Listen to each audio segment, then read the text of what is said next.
If you value somebody, you got to show them that you value the person. Drop them a message, make a quick phone call, send them a text, send them a little Giphy. Yes, GIF, not GIF. Get it right. Send them something that shows that you've been thinking about them. Send them something quick saying, hey, I woke up this morning, I came across this thing. It was a good positive message, sending some positivity your way. Hey man, I hope things are going good for you. We haven't talked in a while. How are things? Things are going great on my end. Hopefully it's all going good for you too. Send. How long does that take? 30 seconds? Less? Come on, guys. You could do it. Welcome, guys. Welcome back to Motivate, Grind, Succeed, the podcast where we empower you, yes, you, to level up your life in faith, fellowship, fitness, and finance. Each episode is packed to the brim with practical tips and takeaways to help you to thrive. Guys, if you enjoy the show, please leave us a rating and a review, as it really does mean the world to us. And if you want to see the show notes or any other resources that we just forgot to mention, be sure to check out this episode's description, as you're going to see all the information that you need in there, including but not limited to the coaching program, the Foundational Pillars Coaching Program. Again, this program is out there for you guys who are ready to start your self-development journey. You need some help getting clarity on your goals. You want to form some kind of step-by-step action plan to be able to achieve that. And you want accountability, the most important part of it. That accountability to hold you to what you said you were going to do. If you want all of that, you have a goal in mind, or you want to start on your self-development journey, but you just don't know where to start, I highly recommend, guys, check out the link in this episode's description. Go to the website.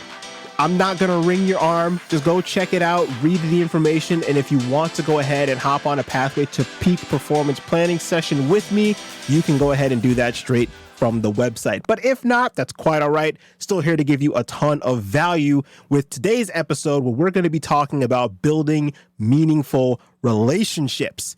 And guys, let me start off by saying this. Isn't it interesting how in this age of digital technology that was supposed to make our lives easier and make us more connected, air quotes, it seems like we're more distant than ever before. It's so much easier to send somebody a text, so much easier to send somebody a DM than it is to go and call them even and say, hey, do you want to hang out? Do you want to do this? Do you want to do that? We have been losing that tangible, real, in-person, dap you up, my brother, man, connections. So I want to ask and pose this question.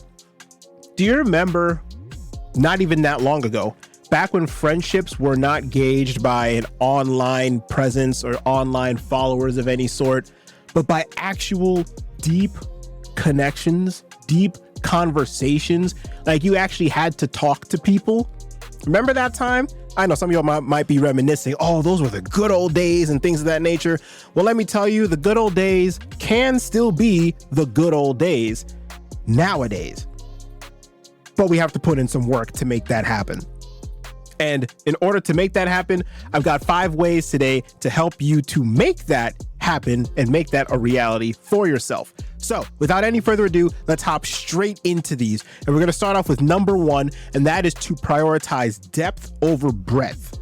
Depth over breadth. What does that even mean?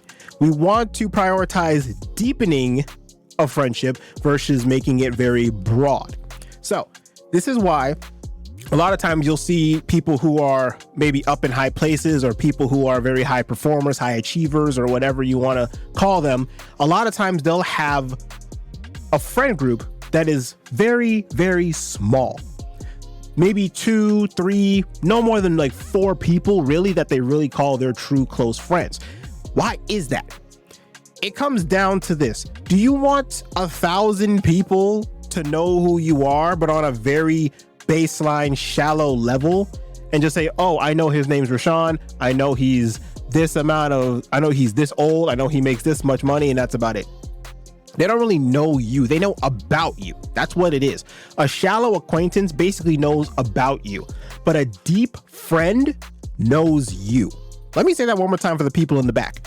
A shallow acquaintance knows about you, but a deep friend knows you.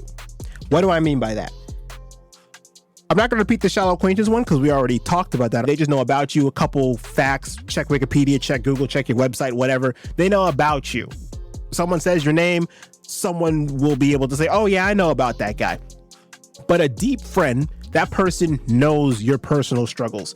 They know what you personally go through on a day-to-day basis. They know what trips you up. They know all the things that are your weak spots, and they help you to strengthen those. They hold you accountable when you say, hey, I want to be able to strengthen my capabilities of talking to people in real life. Okay, cool. They'll give you some advice, and then they'll say, okay, let's work on that together. I'm going to hold you accountable. I want you to check in with me every single week and send me a text because you said that you were going to go talk to 3 new people a day. Did you do that? Show me the proof, yes or no.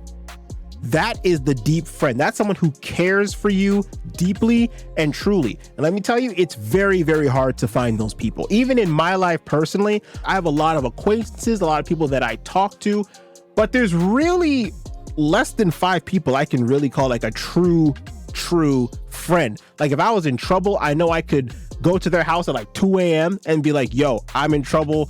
I'm not being chased by the police or anything. I just need to play a place to crash tonight and I'll be out of your hair tomorrow morning, and they will open their doors. Like I know there's like less than 5 people who would do that for me. And that is just an example of a true deep friendship. And on top of that, I know those people won't want anything in return. They'll just say, yep, I know who you are. I know how you are. It's just life happens for sure. Prioritize depth over the breadth of the amount of friends that you have. That leads us into point number 2, and that is to embrace vulnerability. But Rasean, oh my God, I don't know if I want to be able to embrace the vulnerability. That's just like, no, I don't want people knowing the ins, the outs, the ups, the downs of my interpersonal lives. Okay, I didn't say you had to go do all of that, okay? In fact, I recommend you don't, because a good rule of thumb is if you're ashamed to hear it on the 6 p.m. evening news, you probably shouldn't say it. Now, start simple. Start with some very, very simple vulnerabilities. Something like, I have a fear of public speaking. I have a fear of standing in front of crowds. I am fearful of going to the gym because I am feared that I'm going to be judged. You know, start with things like that and then work your way to where you feel comfortable to a state where you're saying, okay, here's the line that I draw. I'm not going to go past this line here. Start with something super, super small and then work your way up from there.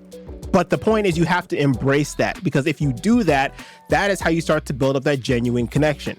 You start saying, I'm fearful of going to the gym because I do not want to be judged in the gym. And then other people will say, oh, I used to feel that way. Oh, you should come to the gym with me. I can be your personal trainer. I'll make sure that you're in the right mindset. I'll make sure you're in the right headspace. You'll be surprised how many people will actually come out to help you if you just admit where you're being vulnerable. Again, within reason. Point number 3 I got for you is consistent communication. This is one that I am trying to actively work on myself. And that is that if you value somebody, you got to show them that you value the person. Drop them a message, make a quick phone call, send them a text, send them a little Giphy. Yes, GIF, not GIF. Get it right. Send them something that shows that you've been thinking about them.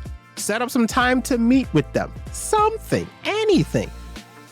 Right? I'm not saying you have to go text them every single day because people have lives. But what I'm saying is every now and again, send them a positive, uplifting message. Send them something quick saying, hey, you know, I woke up this morning, I came across this thing. It was a good positive message. Sending some positivity your way. Send. Hey man, I hope things are going good for you. Just felt the need to come in and check on you here. Hey, we haven't talked in a while. How are things? Hey sis, how's it going? Haven't talked in a while. How are things? Things are going great on my end. Hopefully it's all going good for you too. Send. How long does that take? 30 seconds? Less? Come on, guys. You could do it. If the person doesn't respond, then the person doesn't respond. That's your worst case, right? The person doesn't respond. At least you know in your heart of hearts you are trying to reach out to the person and see how the person's doing. Consistent communication. You'll be surprised. And then I've done this to a couple people. I mean, it'll be as much as some people having a whole blown conversation that leads to us saying, okay, we're going to meet up. To some people just even saying, hey, thanks, bro. Thanks for checking in. Things are going great. Glad to hear you're doing okay too. Something as simple as that, just that way you can know that, hey, this person's thinking about me. They're sending me some positivity, letting me know things are going to be all right. If they're not, whatever it may be, you'll be surprised how often just one quick positive message could encourage somebody. Even personal example, even for me, right? I make a lot of content. Right? I put out a lot of content. I put out podcasts. I put out shorts. I put out posts on LinkedIn. I do a lot. Okay. I do a lot.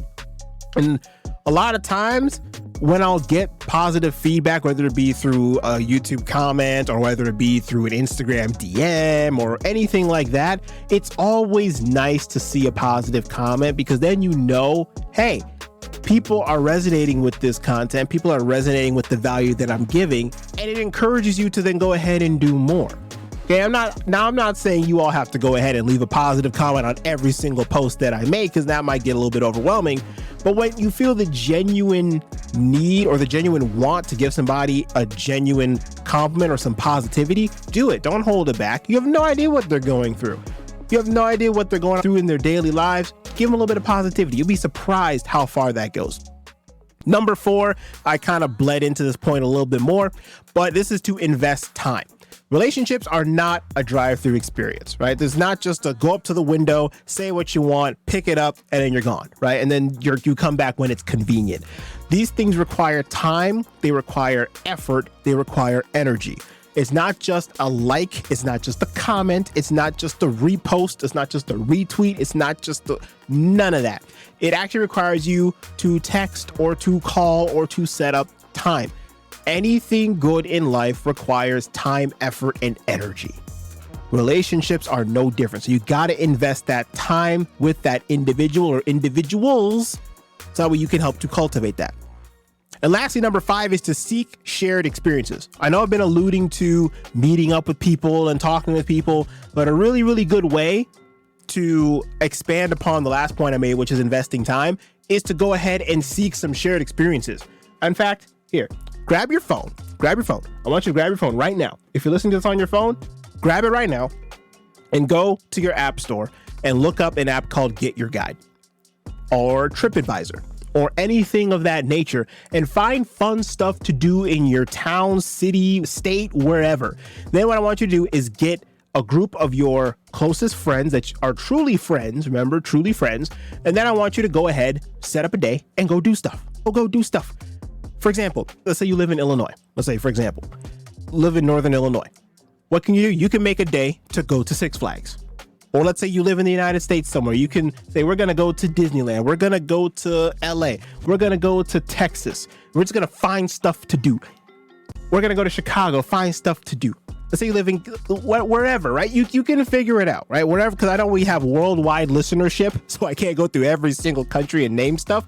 But you get the idea. Find fun stuff where it is that you live. Get together your closest group of friends and go do stuff. Go do fun stuff. Enjoy each other's presence. Get off your phone, unless you're taking a picture. Get off your phone and actually enjoy other people's presence, other people's company. Enjoy the time that is that you're there.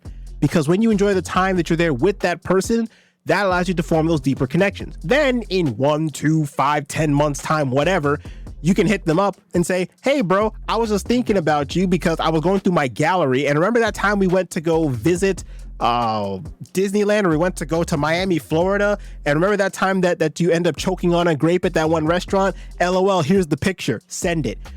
That person was there. They remember that experience. And now you're starting up a whole nother conversation.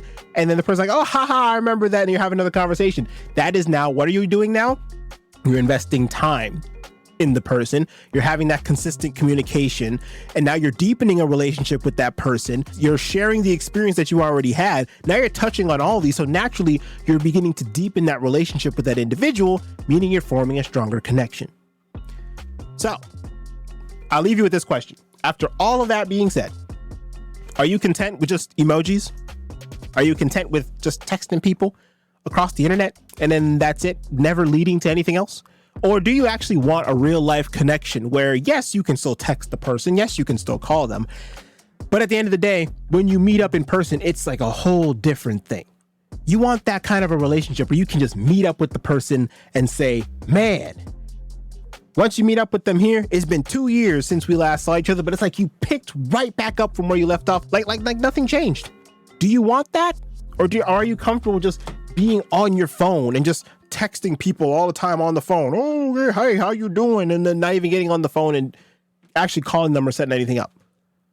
What are you more comfortable with? If you yearn for those real life, deep communications, guys, prioritize the depth over the breadth. You want to embrace vulnerability with these people. You want to have consistent communication. You want to invest time, and you want to seek those shared experiences. So the ball's in your court at the end of the day. If you're fine with just sending text all day and sending memes and GIFs, not GIFs, get it right, all day, fine. That's perfectly fine. You do you, boo-boo, in the words of Kevin Hart. But if you want more out of life, you want more out of your relationships, I highly recommend you take action on the 5 points that I gave you. And that, guys, is what I have for you for this week's episode. Thank you so much for tuning in to another episode of Motivate, Grind, Succeed, the podcast. And I hope you guys got something valuable from this episode. Take action on one of those 5 tips, guys. Take action on one of those 5 tips. I guarantee you your life's going to change. If you enjoyed the show, please leave us a rating and review, as it really, really does help the show. It really does mean the world to us. Again, if you want to see any show notes or anything or any kind of resources that are linked to this episode, go ahead, check this episode's description. If you're interested in the coaching program, the Foundational Pillars coaching program, where we take you from I don't know what I want to do with my life to I have a clear goal and an action plan of how to get there, and you really want that help, click the first link in this episode's description to go ahead and check it out. Check out what I offer, and we can go ahead and hop on a call and see if you be a fantastic fit and see if I can help you out to accomplish your goals. With all that being said, guys, take care, and I'll see you all next time.